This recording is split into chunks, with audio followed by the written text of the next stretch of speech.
So what's the definition of economic load dispatch? We discussed this in the last class. And we mentioned that basically it deals with the economic way, the most economic way of supplying power from the available number of generating units to satisfy a load, okay, load demand at a certain instant of operation. So we are actually looking for some economics.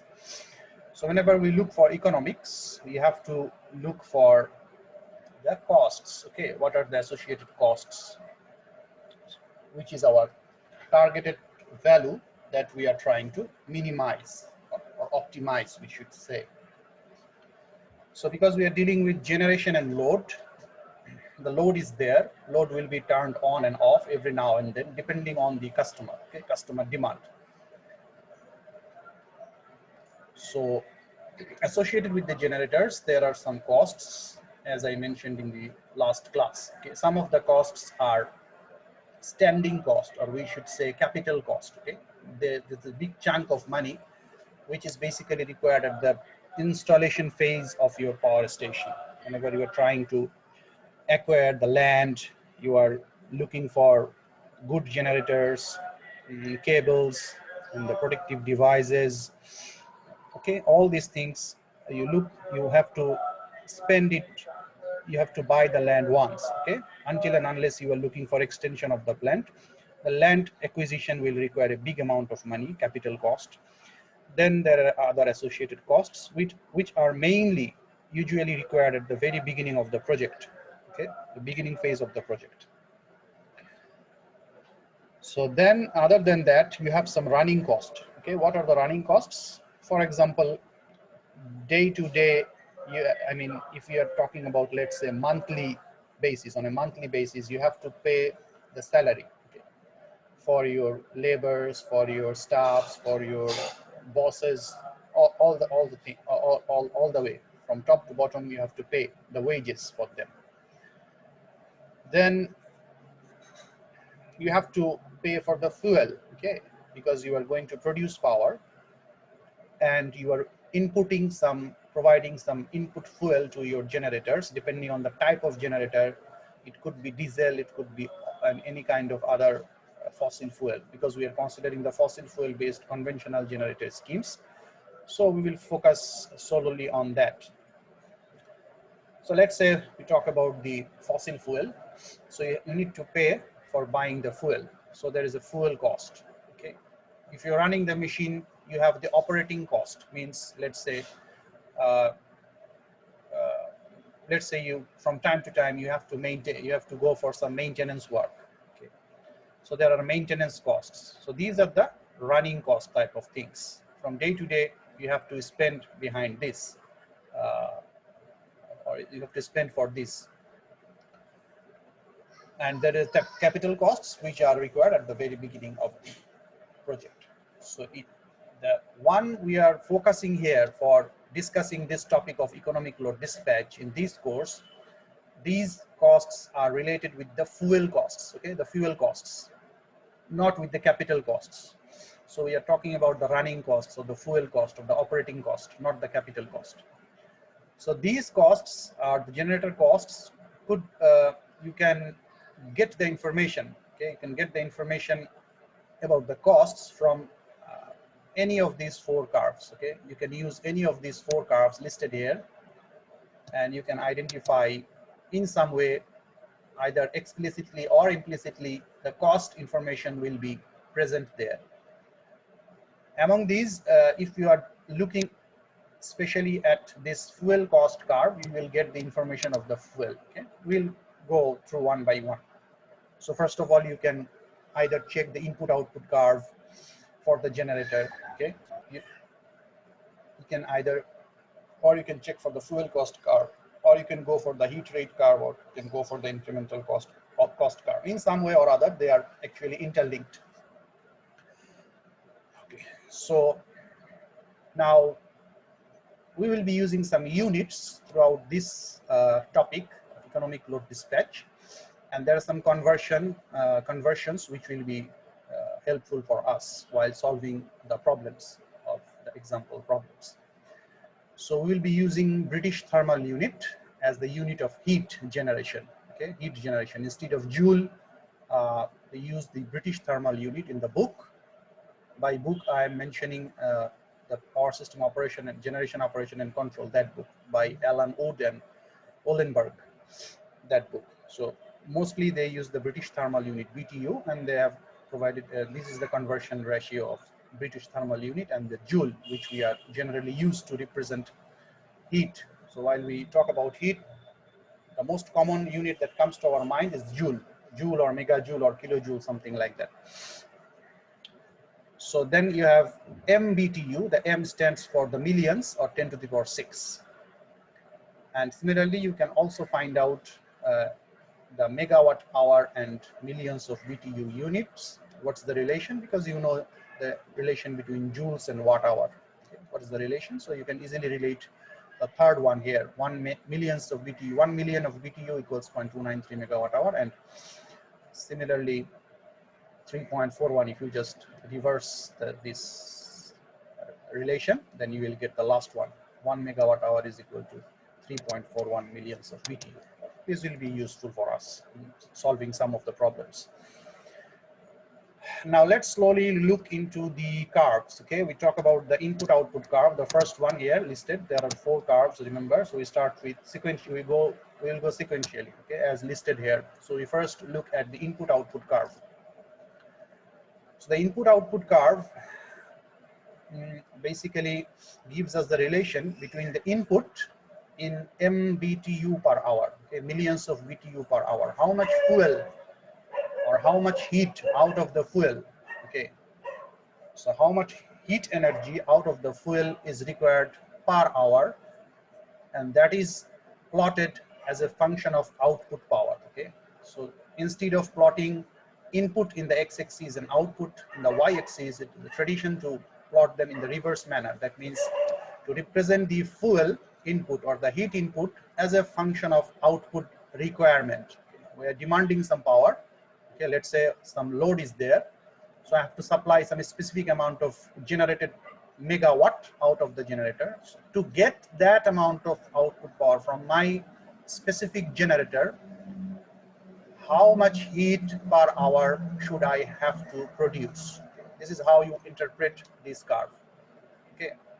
Generally, what we know, you know, in general, inputs are the independent variables and generally placed along the x-axis, whereas the outputs are placed listed along the y-axis. But here is the reverse case. Okay. What we need to know, how we interpret this, is to get a specific amount of output power from my generator, how much heat is used, okay, how much heat rate, what is the input output.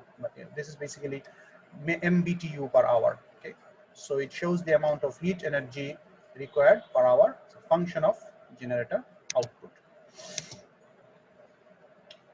Okay. So if you, let's say, if you specify any point along the x-axis, you can simply find out what is the required input heat energy per hour. This is the information you get from the input-output curves. Then the fuel cost curve. In the list, our second curve is the fuel cost curve. What does it say?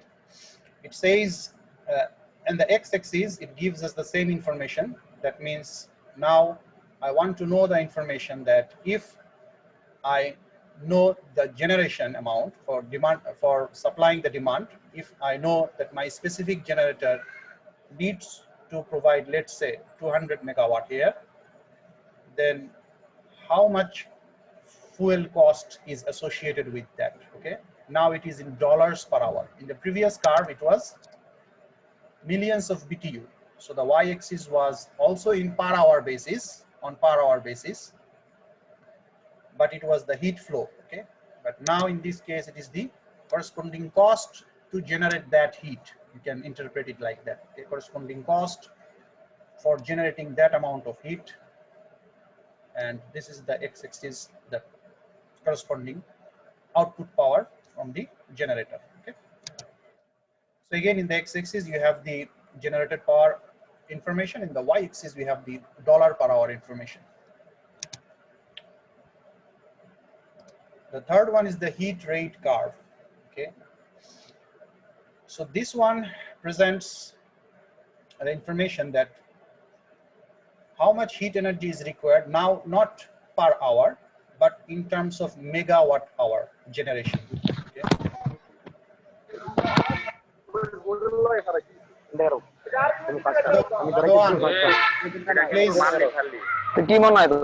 Radwan, please turn off your mic.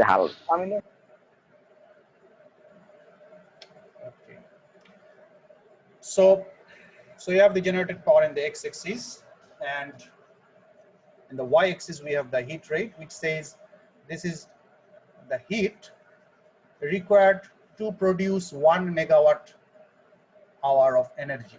Okay, 1 megawatt hour of energy. So to produce 1 unit of energy in megawatt hour unit, how much heat you are going to need? Okay, you are going to have.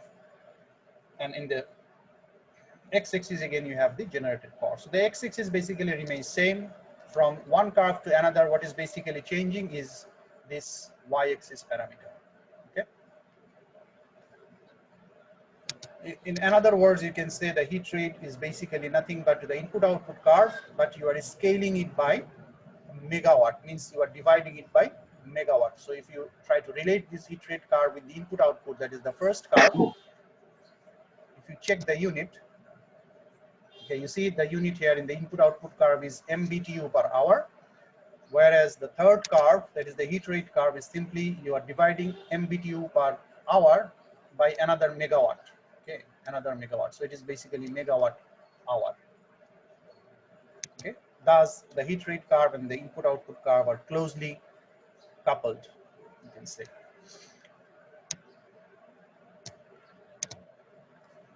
And then we have the incremental cost, or sometimes it is also mentioned as the marginal cost in some books. So they are the synonym, incremental or marginal. So what does this give us? It basically gives us in the x-axis the relation of the generated amount of power in megawatt, and in the y-axis it gives us the cost. Now it is not like the fuel cost in dollar per hour, rather it is dollar per megawatt hour. Okay, so it is, instead of dollar per hour, you simply are getting dollars per megawatt hour. So can you relate this with the cost curve, the second curve? Remember the second curve, the unit was dollar per hour. In the incremental cost curve, it is dollar per megawatt hour. Okay, so that means if you take this curve, fuel cost curve, if you simply differentiate this with respect to megawatt, okay, simply differentiate with respect to this x-axis variable, then the first derivative of this curve will take you to the incremental cost curve. Okay, you see simply it is dollar per megawatt hour. So this is how the fourth curve, incremental cost curve, can be easily derived from the fuel cost curves. Okay, so what we have seen till now, there is a close link between the input-output curve and the heat rate curve, and similarly there is a close link between the fuel cost curve and the incremental cost curve. In other words, you can simply say if you have the input-output curve, you can derive the heat rate curve, you can plot it, and similarly if you have the fuel cost curve, you can easily get the incremental cost curve. So this is how these curves are actually interlinked with in some way or other.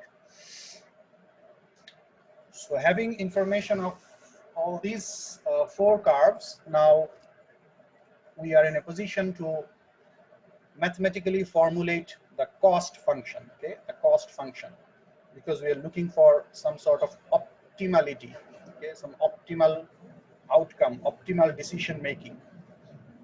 So for optimization, you need to first of all formulate the mathematical problem, and then you have to optimize that mathematical function or mathematical expression. So for the case of economic load dispatch, if we talk about the costs, usually the generator cost curves are not smooth. What is meant by smooth?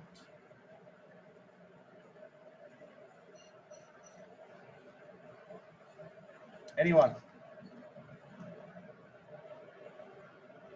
If you have a mathematical expression and if you plot it and if you say it is a smooth function, okay, another term of smooth could be, which could be familiar to us, is the continuous. Okay? Continuous. Yeah. What do you mean by continuous? What is discontinuity? Those who have studied, I mean, all of you have studied signals and systems, continuous signal and discontinuous signal. If I try So to the draw the, function can be differentiated at all points. yeah, excellent. The function is differentiable at all points. This is the basic definition of continuous function. Okay. For continuous signal, we Yes, please. For continuous signal or continuous function, it is differentiable at each and every point. I mean, if you take the slope of these continuous curves, that would not become infinite. Okay? In other words, simpler words, you can say like this. So this is, you can say the continuity, or better right. Okay, this is a continuous function. Okay, there is no jump. In other words, you can say if there is any jump or any discontinuity, okay, the points are connected. Okay, the main thing is that all the points will be connected. There will be no break between the points. So this is, these are smooth, and I say something is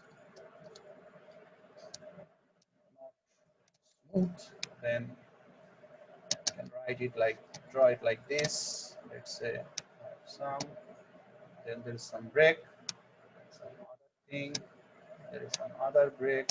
So in between these 2 points, you see the function is not defined. Okay, there is a gap. These are not the continuity is broken here at these points.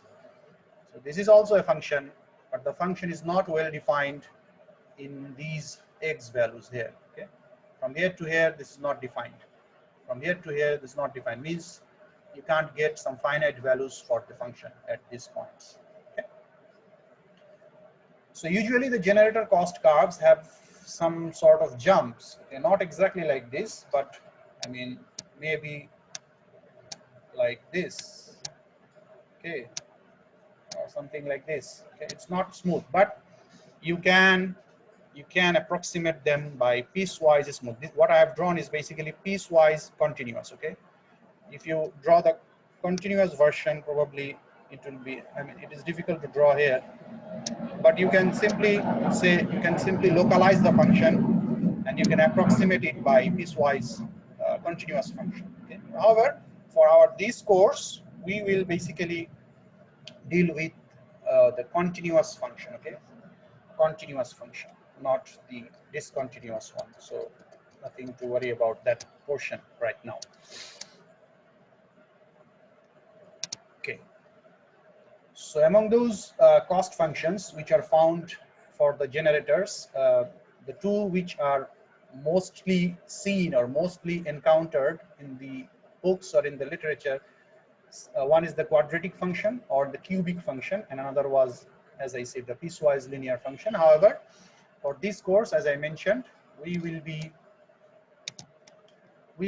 using the quadratic presentation, okay, of the continuous one. So you have this relation, which is second order. Okay, so this is the quadratic representation of our cost function. For C stands for cost, which is a function of PGI. PG stands for the generated power. Okay, I stands for the generator number. So CI means cost of generator I for producing PG amount of power by that generator, ith generator, is linked with PG, is dependent on PG in this fashion. Okay, so you see the cost is basically my dependent variable here, and the PGs are basically my independent variables along the x-axis. Okay, and the cost is given in terms of dollars per hour. This is my fuel cost expression or representation. What are these alpha, beta, and gamma? These, you can say in simple words, these are cost coefficients. Okay. Cost coefficients. How do you find out these coefficients? Okay, you take the data, of PG, you take the data of C. These are the available data. You try to fit, okay, you try to fit a quadratic curve to the data available to you. Okay, thus you can find out alpha I, beta I, and gamma I simply. You can use the linear regression method for that. One of the easiest method is the linear regression. Okay. But for this course, we assume that these values are available. Okay? But in practical life, for a new generator, a newly bought generator, probably they will go for some testing. The manufacturer will go for some testing. Okay, they will calculate the cost for producing a specific amount of power PG for that generator, and they will take lots of data and they will try to fit a curve for the data. Okay, input-output data means the fuel cost versus the generation. And thus they will try to identify what are the values for alpha, beta, and gamma. Is that clear? Yes, sir. So for this course, we will take a simpler way, simpler path. That means we will assume that these values are available to us. Once we buy the generator, the manufacturer has provided us these data of alpha, beta, and gamma. Now, this is my fuel cost. Associated with the fuel cost, we said that we can simply relate the fuel cost is our second curve. Okay, in slide number 4, we showed the fuel cost curves. In slide number 6, we showed the incremental cost curve, and we mentioned earlier that they are related by first order differentiation. Okay, if I differentiate the fuel cost curve, first derivative, okay, once if we take the derivative of this once, then we reach at the incremental cost curve. So that is also mentioned here in this last equation, ICI. IC stands for incremental cost. Incremental cost. Again, the I subscript is for the generator number I as a function of PGI. Okay. So how do you get that? Simply you differentiate this expression. You take the first derivative with respect to the independent variable. For this case is the PGI. So simply you take DCI over dPGI. So how do you get? This is the constant, so it will go out. Simply this will come beta I plus, take the derivative, 2 gamma I PGI. Oh, there is a mistake. Okay. Fix it. Should not be. Okay.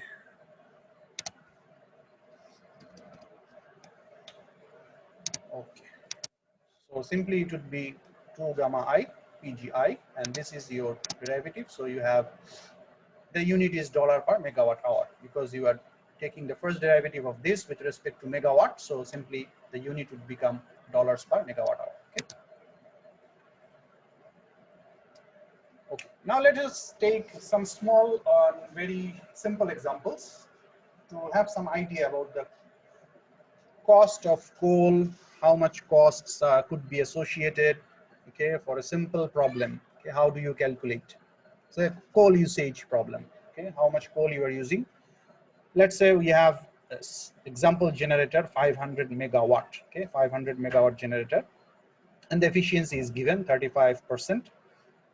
So that means, what is this 500 megawatt? Is it the input or the output? What do you think?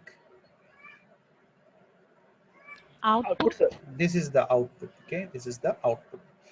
So this is how much output or rated output you expect out of your generator. The efficiency is given. Means what? You can simply calculate the corresponding megawatt input, right? You simply divide this 500 megawatt by the efficiency, and you simply get what is the input in megawatt directly. So from this first line, you can easily extract the information of input power to the generator. Next, it is said that it is being supplied with some Western grade coal. Okay, let's say some coal, some sort of coal where the grading is Western grade because the book is US based, so they are taking on taking names from their regions. So let's say it is Western Grid, some graded coals, which costs $1.70 per million BTU. Okay. So what is this? Dollar per MBTU. What is this unit? This is the unit for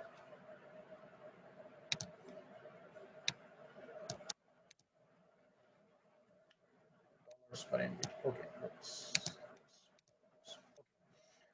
So this coal, the cost of the coal is given not in hour, okay, but it is given in BTU. Means for producing 1 million of BTU,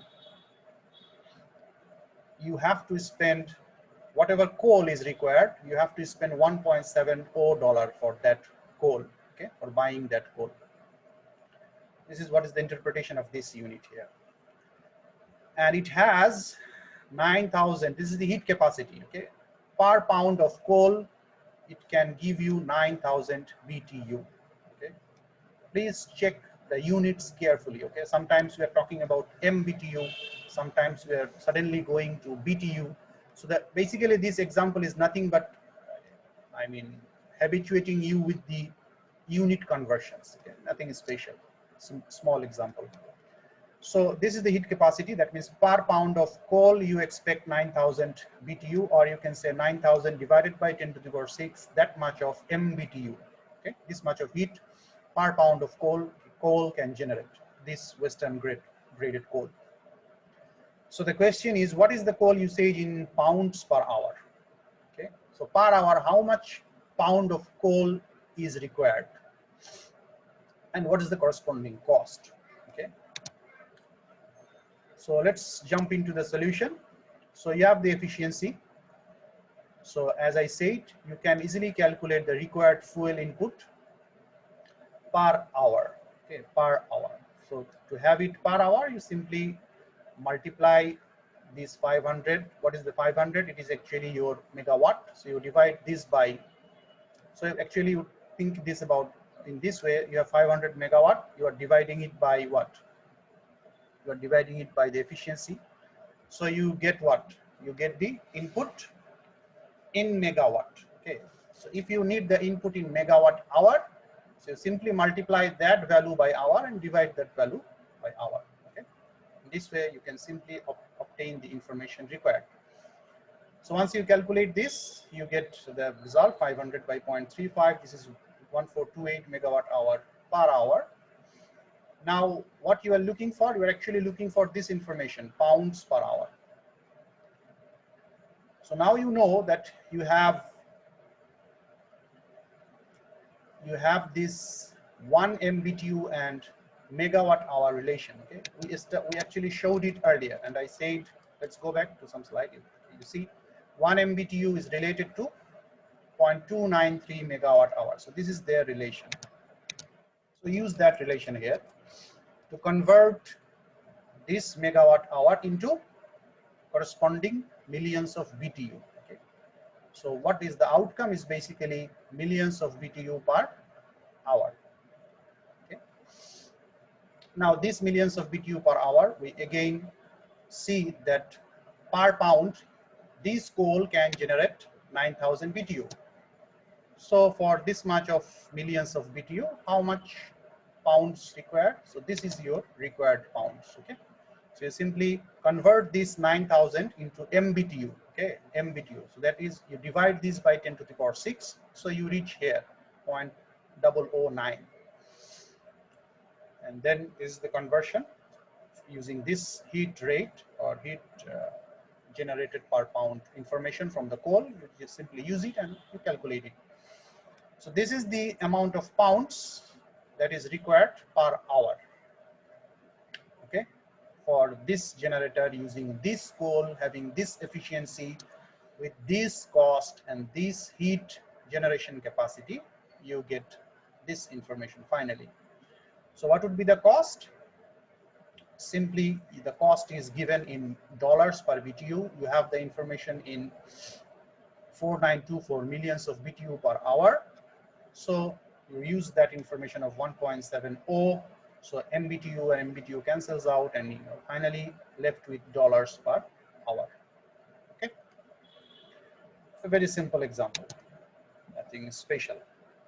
Some information are given, some information are to be taken from standard conversion table. Okay, standard conversion chart or table, I mean this information. Okay, if you know this information, then easily solve this problem. Next we see another example where, let's say, sometimes by mistake, they are mentioning it by mistake, sometimes we might do it intentionally or out of laziness. Okay, we don't need the lamp, but still we put on the lamp. Okay, keep the lamp on for several hours, hours after hours, hours after hours. Okay, so how much in terms of cost, or in terms of coal, in terms of fossil fuel, we are losing actually? Or should I say, how much we are contributing to the loss of fossil fuel due to our laziness? Okay, or in another word, they are saying by mistake, how much we are losing. So that information will be obtained from this simple example. Let's say we have 100 megawatt lamp and we leave it open. Okay, is left on or kept turned on by mistake for, let's say, 8 hours. Simple 100-watt lamp. And the electricity is supplied by the previous coal plant. Right? Previous coal plant means whatever information is given in example 1, all information are still applicable. Okay, and that the transmission and distribution losses are 20%. So of course you don't expect a coal plant to be situated just beside your home, right, beside your residence. These are situated far away from our residence, where you have availability of coal, okay, or where the transportation of coal is easier or least costly, okay, where you have mine of coal. There are several ways to locate the site. Okay, site selection is another topic, site selection for building power plants. Okay, but we are not going into that part in this course.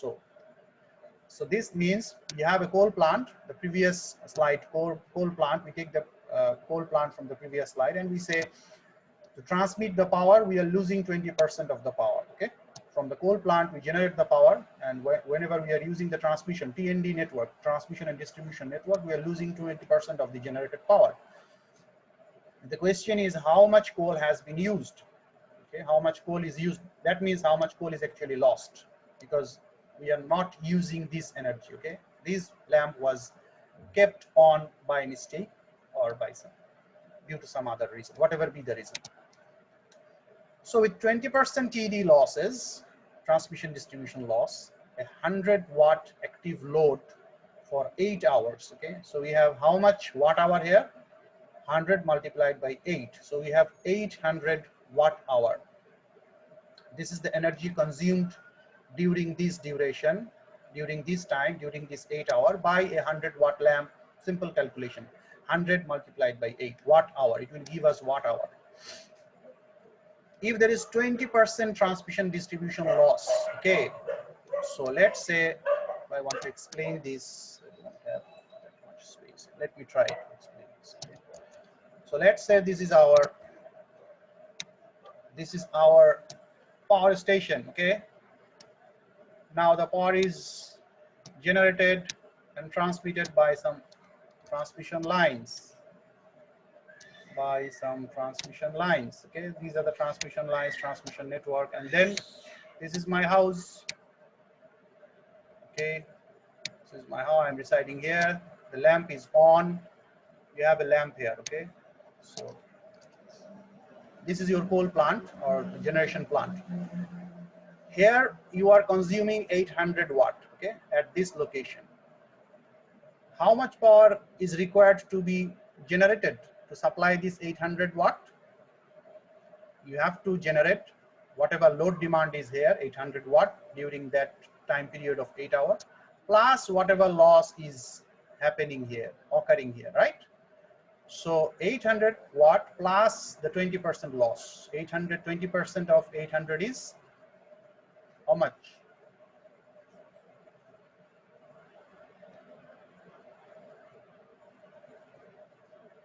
Calculate it, nothing special. Okay, so 800 plus 20% loss will give you 1 kilowatt hour of energy.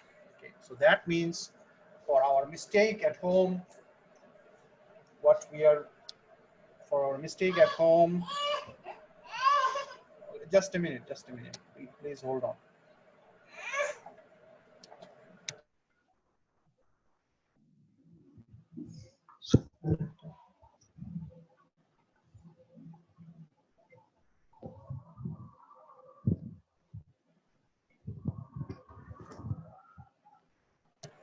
Okay, sorry for the unintentional delay. Okay, let's continue.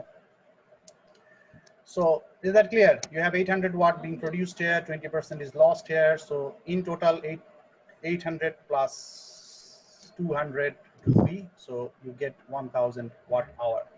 That means due to our mistake, we are losing per hour 1 kilowatt hour energy. Okay, 1 kilowatt hour of energy is actually lost in this duration.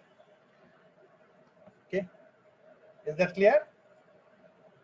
Because of this 20% loss, we have to add up that loss with the load value, load demand here.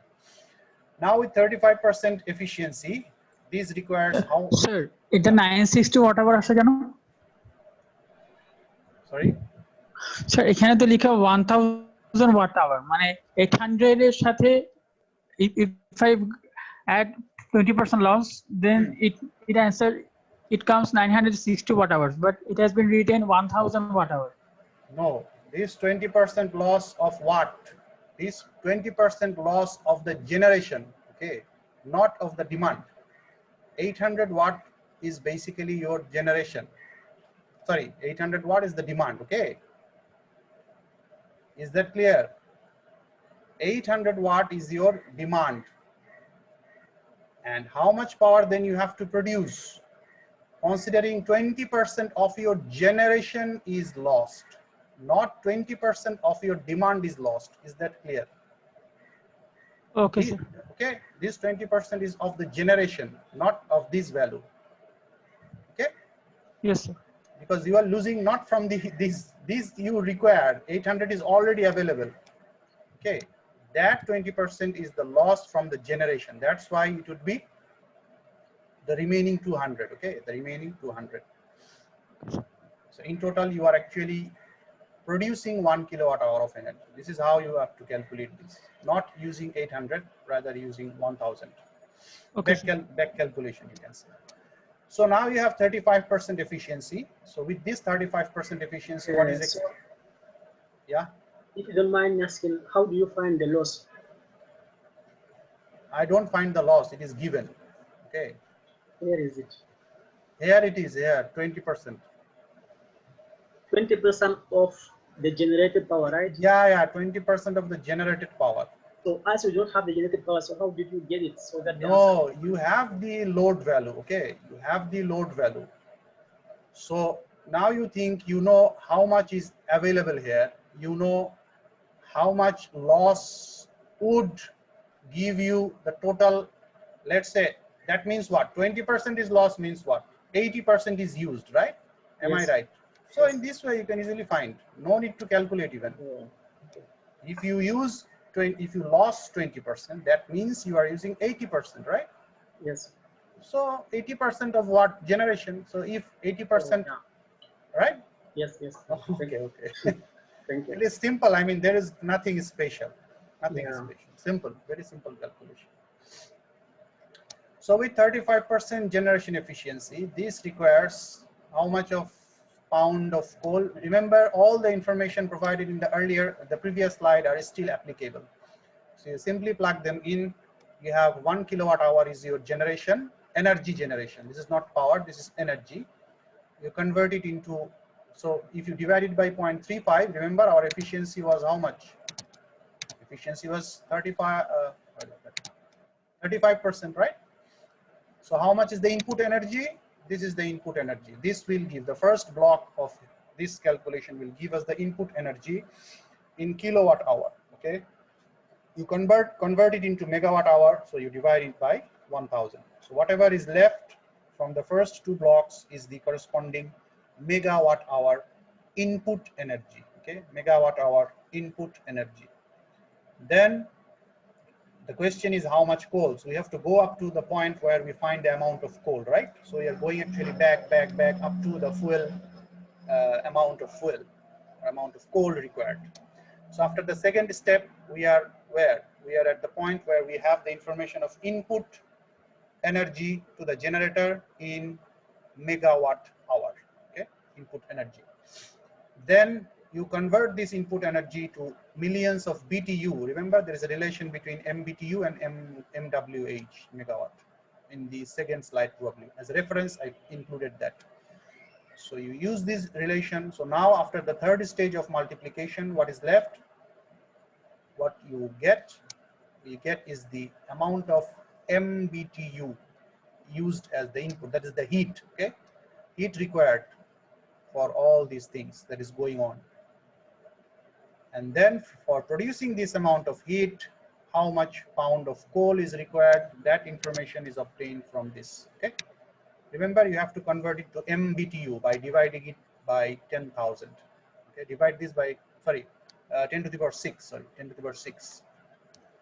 So you divide it by 10 to the power 6, and then you get this, and then you are left with the pound.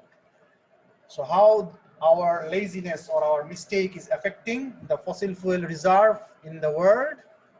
You are actually consuming 1.09 pound of fuel or coal from the reserves, which is diminishing day by day, for a simple mistake for 8 hours. Remember, it's a simple 100-watt lamp.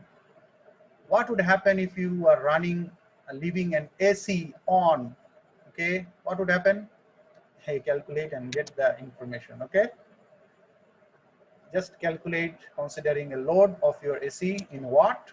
Simply use up this information and simply get back to the fossil fuel idea. So this is how our mistake can affect the global warming issue of the world. Okay, we are actually reducing the fossil fuel very quickly, but how much we are contributing to the generation of power?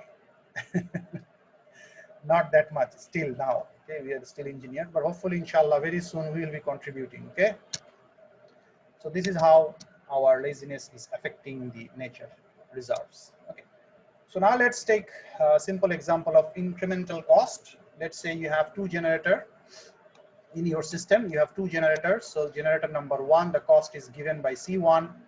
This is the expression, quadratic expression. So these values, what are these values? These are basically alpha 1, beta 1, and gamma 1 for generator 1. Similarly, the second line represents alpha 2, beta 2, and gamma 2. So how do you calculate incremental cost? Simply you differentiate them individually with respect to its own generation. So you differentiate C1 with respect to PG1, and you differentiate C2 expression with respect to PG2, and you simply get the first order derivative. That will give you the corresponding expressions for the incremental costs. Okay. Now continue with some numerical values. Simply it is given PG1 is 250 megawatt, PG2 is 150 megawatt. Then you simply plug them into the expression of C1 and C2, and you find out the C1 and C2 values.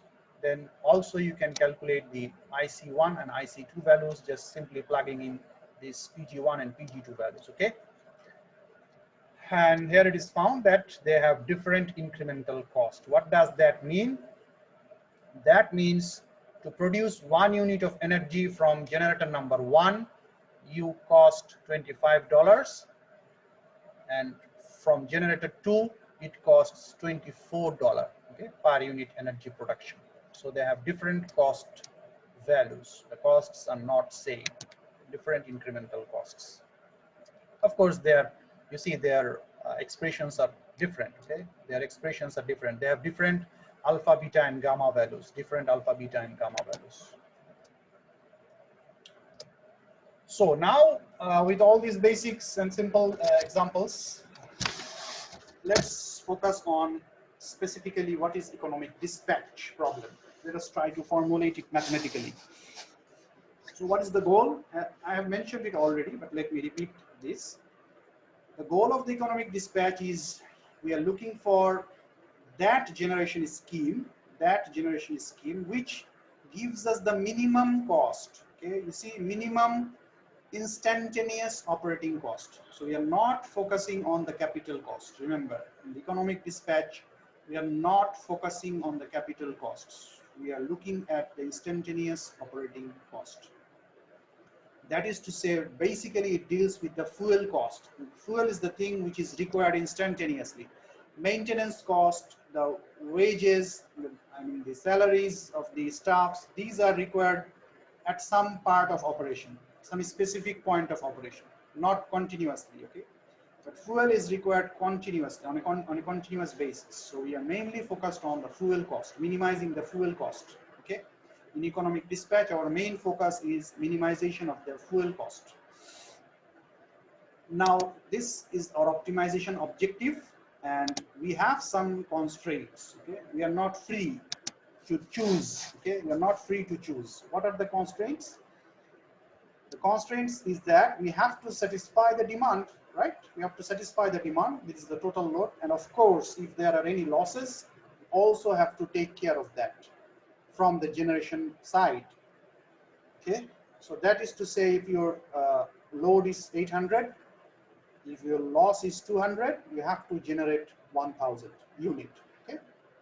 So this is the constraint, okay? You have to always satisfy the demand and the losses from the generation.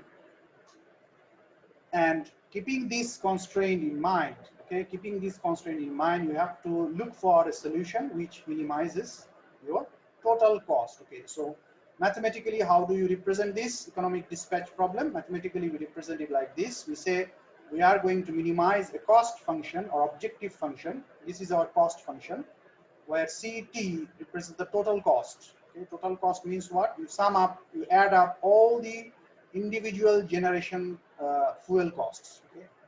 Let's say you have m number of generators, small m number of generators. Let's say 3 generators. So I equals 1 to 3. So you add the cost. Okay, C1 PG1 plus C2 PG2 plus C3 PG3 like this. So you get the total cost information. Our target is to minimize the total cost for a power station having m generators available at a certain instant, with a constraint where the total generation from the generators is starting from 1 up to m, where let's say m equal to 3, equal to PD. PD is the total load, or P demand, total load, plus P losses. This is the mathematical statement of economic dispatch problem. Initially, what we will do, we will assume or we will ignore the generator limits and the losses. Okay? What are the generator limits? We will talk about that later on. When that topic comes, we will talk about those in detail. But for the time being, we consider that we don't consider any limits on the generators. That means we are considering that my generator can produce infinite amount of power.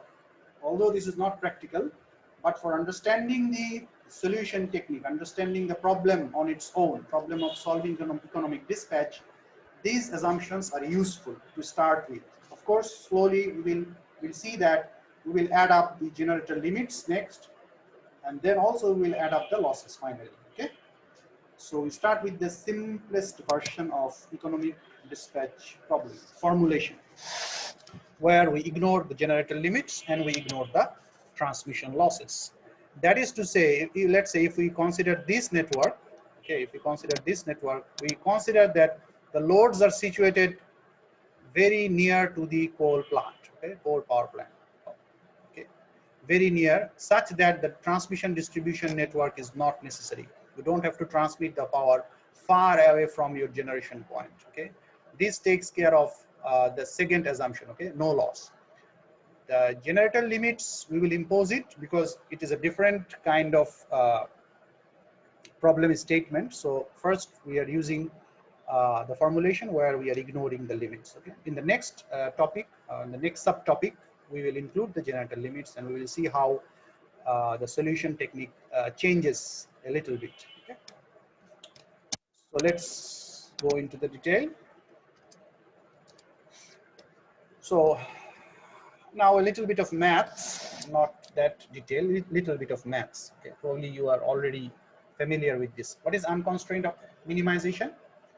Unconstrained minimization is that kind of minimization problem where you don't have any constraint, okay? Don't have any constraint. For our example, let's say we are talking about a constraint here, right? Subject to a constraint, okay? If we get rid of this constraint, okay? If you get rid of this constraint, let's say, what would be the solution? Anyone? If you don't have to satisfy the demand, if you don't have to supply the losses, what is the cost? What is the fuel cost? Is there any fuel cost?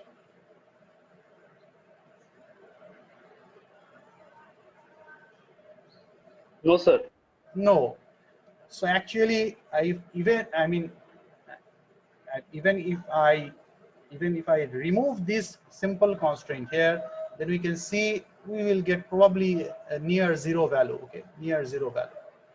Okay, that means there are no constraints to satisfy. I can choose my solution according to my desire. I can choose my solution. I can choose zero. Okay, all the costs are zero because I don't have to produce any power, because I don't have to satisfy the demand in that case. So that is example of unconstrained optimization, unconstrained minimization. Okay, no constraints. For unconstrained, so this is what is mentioned here, no restrictions on the values of the variables, okay, no restrictions. So for unconstrained minimization, you have already done it in one of your math courses, probably in one of your earlier math courses. A necessary condition is what? If you have an expression, you just take the first derivative and you equate it to zero. Okay, this is how you get an extreme point. Okay, either minimum or maximum, either minimum or maximum. The first derivative gives us the information of those points where the slope is zero. Okay, where the slope is zero. This symbol means the gradient. Okay, gradient of f with respect to x is zero, means you are actually trying to find out the points where the slopes are zero. So this is a necessary condition but not sufficient. Why necessary? Because it will give information about the minimum point as well as the maximum points. Okay, so this is a necessary condition. You have to satisfy this to find out minimum and maximum, both of this. But this is not sufficient. Okay, for sufficiency you have to take the second derivative, as you know. Take the second derivative and check the sign of the derivative. If it is plus, then it is a minimum point. If the second derivative is minus, it is the maximum. That is the sufficient condition. I mean, both these conditions will suffice to give you the decision of minimization. Okay, so for multivariable problems, the del f, the gradient of f, that means if you have x as a vector, okay, instead of a single scalar variable, if x is a vector, then you take the derivatives like this, di f x or di x1 and so on, okay, up to nth variables. So this is the unconstrained version. What if you have a constrained version? Okay, constrained version. Remember, our economic dispatch is a constrained version. Okay, constrained version. So if you have the equality constraint, then we take help of the Lagrange multipliers. Okay, the Lagrange multipliers, we denote it by lambda. What is the key idea here? The key idea here is we modify the actual minimization problem, which was constrained in the main statement, which was a constraint problem, okay, which is actually in our case, okay, if we go back to slide 12, this is a constraint optimization problem, okay. We are trying to optimize this cost value, keeping in mind this equality constraint. These type of constraints are known as equality because you see there is an equal sign, okay. You can't go a little up or little down. It is not less than or equal to. We'll come to inequality constraints later on. But for this part of the lecture, we are talking about equality constraints. So remember, this is the actual problem statement, which is a constraint optimization or constraint minimization problem. Why minimization? Because we are talking about cost. We want to minimize our cost. As a power producer, power generation company, we want to minimize the cost. So that's why it is a minimization problem.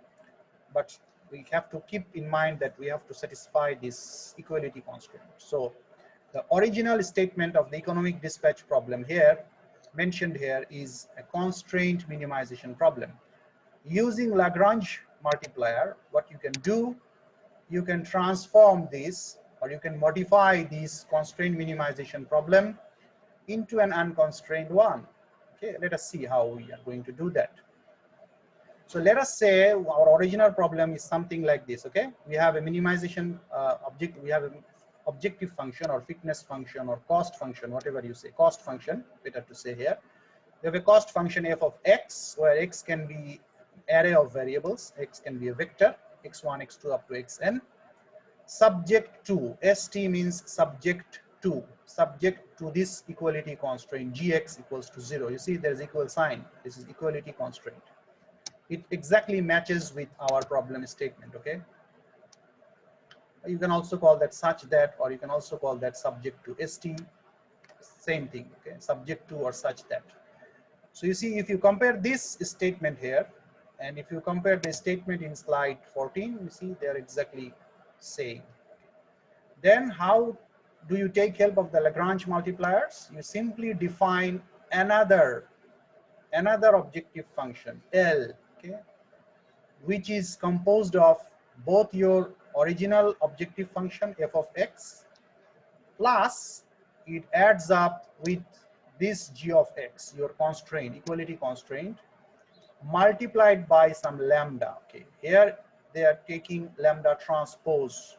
If it is a vector, okay, let's say if you have more than one constraint here, okay, g1, g2, g3 and so on, okay, a vector of or an array of constraint, in that case, to match this dimension, okay, to match the dimension of the multiplication here, they are using the transpose. But if lambda is a scalar, you simply use lambda. Okay, no need to take the transpose in that case. So this transpose is nothing but to match the dimension of the expression, nothing special. So then the necessary condition for a minimum would be, so now how many variables? You see the variables are 2 now. Okay, you have x as a vector, not 2, actually we have 2 vectors, x and lambda, x and lambda.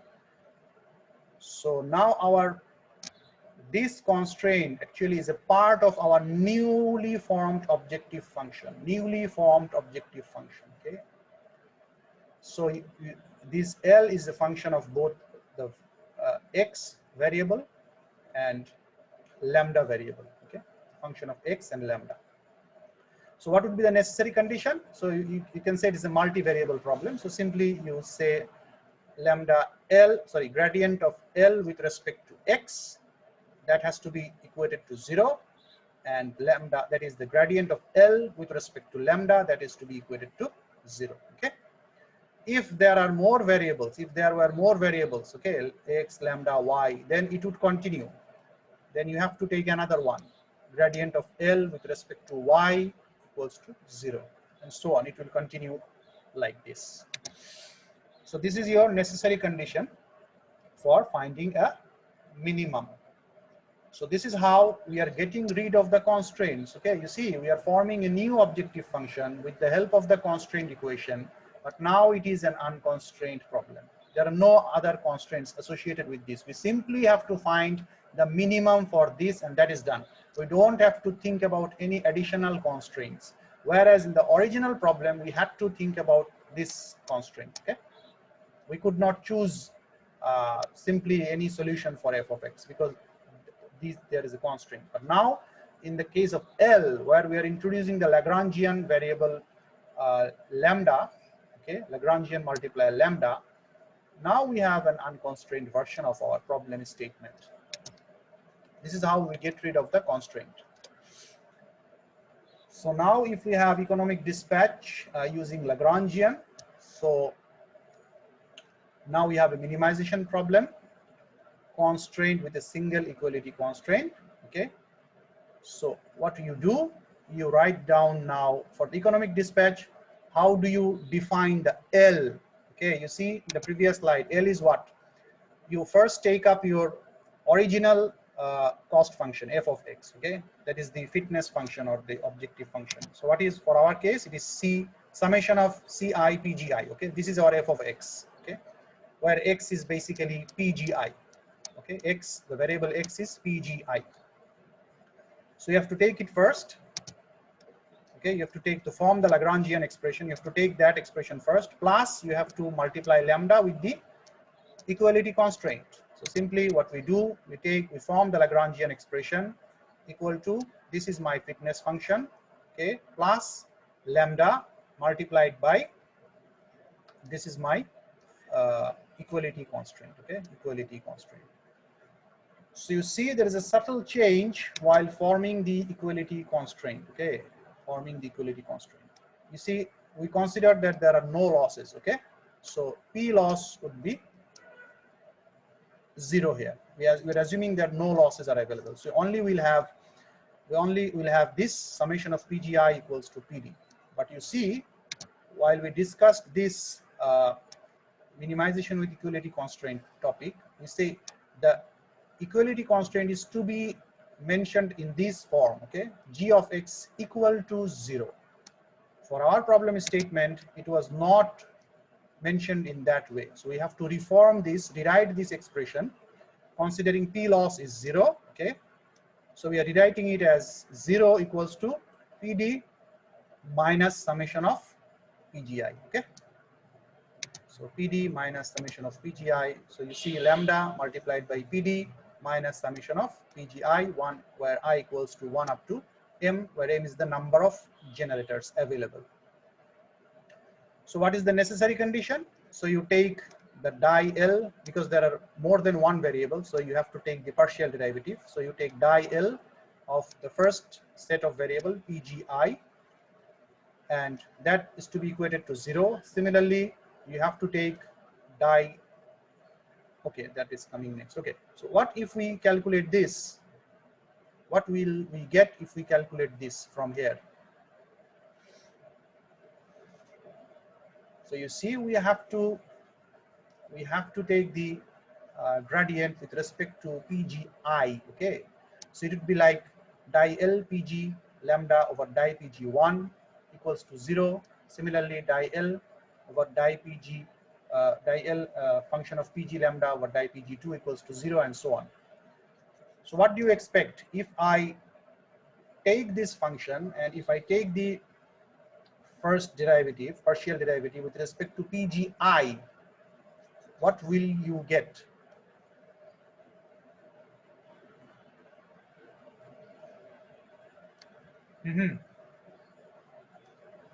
Anyone? How is this coming?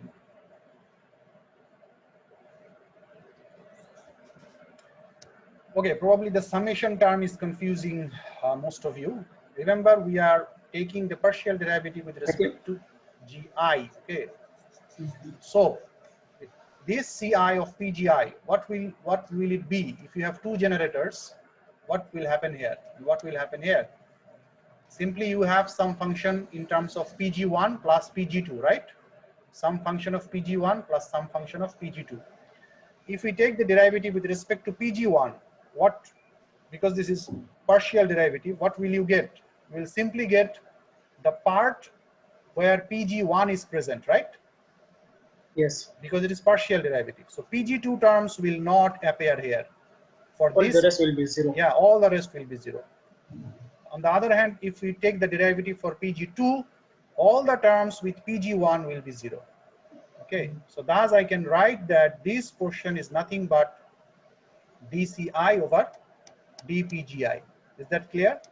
You see, it is no more a partial derivative, because this function will become purely a function of, if I take the partial derivative here on the left hand side, and the right hand side will become purely a function of ith generator variable. Okay, the other generator PGs will not appear. Similarly here, okay, let's say what it will become. It will become PG1 plus PG2, right? If I take the derivative, partial derivative with respect to PG1, so only the PG1 multiplied by lambda will remain, right? Yes. The PG2 will go out because that will become 0. So then the coefficient of lambda would be what? -1. PG1 lambda, so it would be minus lambda, okay? Yes. And that has to be equated to 0. This is how it is coming. This is how this expression is coming. The second condition is what? Second condition, you have to take the partial derivative with respect to lambda. So if you take the partial derivative with respect to lambda, this will go to 0, okay, because there is no lambda. And here is only one lambda, simple lambda. So if you take the partial derivative, you will get the coefficient here. Okay, and you equate that to 0. This is the condition for finding the minimum, necessary condition. So if you take the second derivative, if you take the partial derivative of this with respect to lambda, you simply are left with this portion. And you are equating it to 0 because you are looking for a minimum. That's why you are equating it to 0. So these two are the conditions which we will look into detail further, okay, to find out our solution of economic dispatch problem. Without any losses, of course, no losses are considered, and of course, without any generator limits. Okay. So you see this equation, the second equation, okay, coming out for satisfying the necessary condition is simply the same equation in slide number 12 if I make P loss equal to 0 and if I change the side, right? PD, if I make 0 here on the left hand side, what I will get? I will get PD minus summation of PGI, right? So the second condition which I get here in slide 15 after taking the partial derivative of my newly formed L function, let's call it L function, okay, L function, newly formed objective function or fitness function or cost function.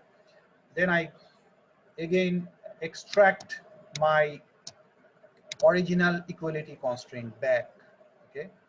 That means for finding out the minimum, I have to satisfy this condition, as well as you see again I am actually taking my equality constraint. It is implied now. It is implied. It is not coming as a constraint. Rather, it is coming out while we are trying to satisfy our necessary conditions. It is still activated. Okay, it is not lost in space.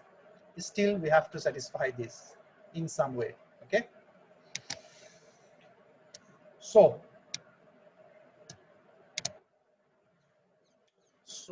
I think I should stop here because time is up. Sir. Yeah. Sir, I have a question. Sir, Sure. মানে যখন constant থেকে Please, English would be আচ্ছা, good. sir, when we will transfer the constant to unconstant. Yeah. This Then is the we, constraint. Okay, this is the constraint. Okay. If now. we have two initial function,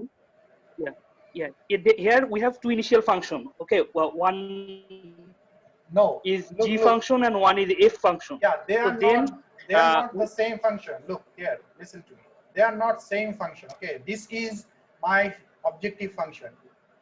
Make it clear. This is my objective function. Don't mix them. We have two in total. We have two functions. That is correct. So when you mention it like that, it is better. Yes, sir. This is my objective, and this is my constraint. Okay. Yeah. Now tell. This is my f of x. This is my g of x. Okay. Now next. What is your question? Then we will. My question is, we have to use these two function to and use another new function, introduce another new function to make this unconstrained. Yes. Why unconstrained? Because constraint means what? Okay, constraint means what? Constraint means every time you have to at the back of your mind, okay, let's say this is a constraint problem, okay. When you are trying to minimize f of x, every time you have to keep in mind that, okay, I have to satisfy this. If this is not satisfied, my solution is invalid. Okay, whatever solution comes, if this condition is not met, my solution is invalid. Whereas while I am taking help of my Lagrangian lambda, I only have to fulfill these conditions. Okay, I don't have to think about explicitly. I don't have to think about at the back of our mind. We don't have to think about this g of x equal to 0 explicitly. Okay, I only have to think about this condition here. I only have to satisfy this equal to 0 and this equal to 0. That's it. Is that clear? This is why Yes, sir, yes, we are yes. calling it as unconstrained. Okay, like before, if you remember, where it is, where is unconstrained? Yeah, this is unconstrained. Okay, it is almost identical with this. You only have to think about this equal to 0 because there are no other constraints. So simply now you think instead of del f of x, you have L. Okay, L equals to 0. Okay, something L. You are actually looking for some L, derivative of that L equal to 0. You don't have to think about G explicitly. Yes. This is the benefit of the Lagrange, introducing the Lagrange multiplier there. You are transforming a constrained problem into an unconstrained problem. Okay. Yes. And while we solve, then it will be clearer. While we solve a numerical problem next, then inshallah in the next class. Okay. Any other question?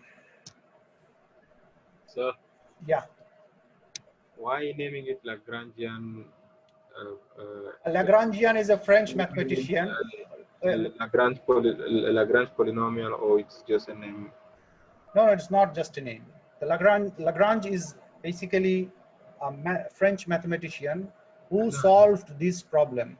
Okay, so by his name, the multiplier is actually given his name, Lagrangian multiplier. Okay, it's not arbitrary. Because I see that there is almost no change, while we know that Lagrange is based on product, and we are using our previous equations without any change. That's why I'm asking, can we use another function name, or there is a specificity why using Lagrange?